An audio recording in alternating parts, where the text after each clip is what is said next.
And what's up, everybody? Welcome back to the channel. It is your boy, Cheap Eludes. I'm back after a bit of an extended break.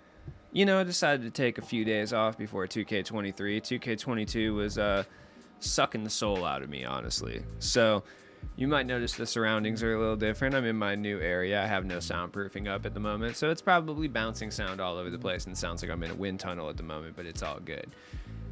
I have a loud computer to my left, and I have a giant fan to my right because it is just so sweltering up in this new dank-ass attic that I have. But look, we got some new info for 2K23, which for those of you making the trip, I hate that. Honestly, I just hate that saying. But for those of you setting your console to New Zealand time, you'll be able to play tomorrow at 8 a.m. The rest of you're going to be waiting until 12 the next day. But we got some new news regardless. New to my team, we got some trophy information. So we got Derrick Rose out here. We got Jimmy Butler. So we get our first idea of like what we're seeing for the trophy case system, at least as far as the rewards, right?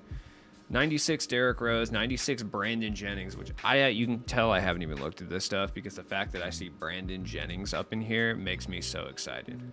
Ilgauskas, which by the way, this 96 Ilgauskas will probably be so fire in the early game. The reason I say that is there's not a lot of centers that can stretch the floor in the early game. And Big Z is usually pretty good on its own. So Jermaine O'Neal's out here. He won't be obviously as dominant as the Opal Jermaine O'Neal that we all fell in love with last year, but still. Richard Hamilton should be relatively good. Then we got Jimmy Butler, Ewing, and Gilbert Arenas, which on its face doesn't sound that exciting, but they did a good job with Ewing last year, and Gilbert Arenas was pretty good last year, and they changed all the jump shots. So I don't know. It remains to be seen. The first 99s are here with Tim Duncan, Julius Erving, and Larry Bird. And honestly, we won't be seeing them for a while, so I don't really know how to feel about them personally. People have been saying that maybe they're jumping the gun on some of these gem tiers, but I will say that 2K did a good job with power balancing last year. Even when we started to get 99s, they weren't crazy overpowered, at least badge-wise. So, I mean, if they can just stay on that same trajectory, I won't be that upset, and I won't complain that much. All right, so it's all about balance, I guess. What are you most excited for in my team was another thing. We'll talk about that in a second, but we got our first set information here. So we got the Limitless set coming tomorrow. We got right off the bat, I just need to talk about this, 3 different Stephen Currys, right? I thought this was going to be a Evo situation, right? Turns out that it's not an Evo situation, and there's just 3 different Stephs. There's like a rookie Steph, and then like a 2015 Steph, and then like a current Steph, or like whatever, whenever he's at the height of his powers or whatever. And I'll be honest, I do not mess with this. I don't like this. This is the first set of the year, dude, and we're already getting multiple variations of one single player. I don't like where this is going. I don't. It's all good. Even though I moved, don't worry. The motorcycle guys are still here, by the way, so if you were curious. Anyways, I don't like this. I'm just not a fan, dude, because this feels like it's gonna set a bad precedent. Like, I feel like we're gonna get so many different variations of players in every single pack. Like, whoever's the top of the pack, I mean, we're gonna get multiple versions of them. It could be the fact that that's not necessarily the case, but I know 2K, and if these packs sell really well, which I hope they don't, then we could be seeing a lot more of this. Now, that being said, I haven't had my hands on the game yet, so I don't know how it plays. Everybody who has had their hands on the game, it's kind of fluctuates, honestly. Like, I've had people say that Curry's going to be unstoppable this year, right, because of the way the game plays. But I've had other people say Curry really won't be that impactful the way the game plays. So it kind of just depends, and we won't really know how effective Curry is going to be until we actually get our hands on the game tomorrow or the next day. So either way, man, I don't know. The 95 Curry is still going to be a top tier point guard, but I kind of want to see what's up with the reward cards and stuff like that, because a lot of the reward cards last year were better than the starter cards anyway. Like, when I say starter cards, I mean the first promo set. But Shaq was still dominant. Danny Granger was stupid. I don't know. I'm hoping it's a situation where you have to get like the amethyst and the diamond to lock in for the pink diamond or something. Actually, I don't hope that. I don't know, man. I don't know what I want. Then we got Scotty Barnes, who Scotty Barnes probably won't be that good.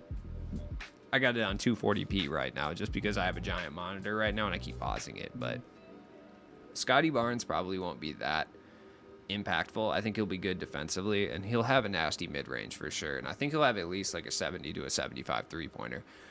I think Scotty Barnes in the early game is going to be similar to like early game Pippins that we typically get, you know? We usually get Pippins from like Portland around this time, at least we did last year. Typically have a pretty low three ball, so I assume that's what's going to happen with Scotty Barnes too. Another person to look at would be Kawhi. Once again, I can't speculate on certain cards because they quote unquote revamped the jump shot system. So I have no idea like what jump shots any of these guys are even going to have at this point. Scotty Barnes should be okay though, depending on his price. I mean, he'll be good. Powell should be interesting, by the way. Dominique, I don't know. Early game Dominiques are always kind of a toss-up. I don't really know if they're going to be good or not, but the game does have a renewed focus on dunking, so it remains to be seen on if the Dominique cards and guys like Clyde Drexler and stuff like that are going to be good. We'll see. I'm cautiously optimistic for Wilkins. Yeah, and then Zach LaVine, he'll play literally no defense, but he'll be able to score. So we'll just see how important that is, I guess. If the defense is anything like last year, it honestly won't matter. Like, Zach LaVine will be fire. But if the defense is like different, then maybe we'll see. If it was like 21 defense, then I feel like Zach LaVine would be trash. But if it's like last year's defense or even close to it, Zach LaVine will still be fire. If he's getting like a 75 to an 85 perimeter defense, he'll be straight. And then, so we're getting Rudy Gobert and Powell. I don't know the gem tiers for Powell, but I'm pretty sure he is an amethyst. And Amethyst Powell should be good. If he can crack the mid-range even just a little bit, I think he'll be heat. Rudy Gobert will probably be a Ruby or something, and like he'll be a defensive center for sure, and he'll be decent. People can typically start using Rudy Gobert very, very well, right? Early game Rudies are usually solid because people need to hold down the paint big man, and a lot of people are either running like stretch bigs that aren't very good defensively, or they're running, you know, like kind of dunkers or defensive guys. So I don't know. It kind of depends. Either way, like I'm pretty excited. I'm cautiously optimistic for tomorrow. I'm exhausted because I've been moving for 4 days. Your boy decided it would be a really, really good idea to solo this move, which was like a horrible idea, especially because I've been at a friend's bachelorette party. I'm friends with both of them, obviously, so we had a combo one. It was good for the entire weekend, and then I got home and I went straight into moving.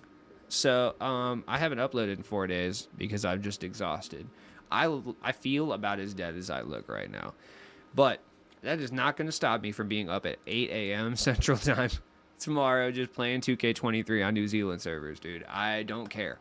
Like I just bought the $150 edition today, which I'm an idiot for doing that. But you know what? Your boy had to do it. I needed to. So, you know, I will be here. Check in with the channel tomorrow bright and early, dude. I'll be here reporting on all things 2K23. You know, I don't know what videos I'm going to do yet. I'm probably going to open some of the Limitless Packs and kind of go from there. But, you know, we'll see. As always, have a good night. Check in with me tomorrow, like I said. You know, comment down below, drop a like on this video. Your boy needs it. I've had a rough ass week view-wise, so.